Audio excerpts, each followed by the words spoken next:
ज्यावेळी तुम्ही म्हणता मला अमुक आजार नको आहे, त्यावेळी तुमचा फोकस आरोग्य नसून आजारावर असतो. ही अगदी क्षुल्लक चूक असली ना तरी याचे परिणाम मात्र भयंकर होऊ शकतात. इतकंच नव्हे तर आयुष्यभर ते भोगावे लागतात. लोकांच्या हातून अशी चूक होत असते, पण त्यांना त्यांचा थांग पत्ताही लागत नसतो.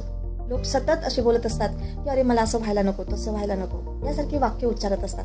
तेव्हा अशी वाक्य म्हणणं प्रथम बंद करा आणि स्वतःला विचारा, तुला नेमकं हवं काय? कोणत्या प्रकारच्या लोकांसोबत तुला जीवन जगायचं आहे? जीवनात आपल्याला जे काही हवं आहे ते उच्चारायला सुरुवात करायचं आहे. म्हणजे ज्या गोष्टी तुम्हाला नको आहेत त्या आपोआपच तुमच्या आयुष्यातून निघून जातील किंवा बदलतील किंवा दुसरीकडे निघून जातील. प्रार्थना करा, मला माझ्या जीवनात प्रेम, आनंद आणि उच्च चेतनेविषयी बोलणारेच लोक हवे आहेत.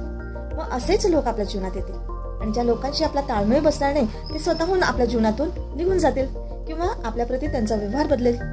यासाठी आपण आपले विचार सकारात्मक ठेवायला हवे, जेणेकरून तशा गोष्टी मिळवण्यासाठी सहजता यावी.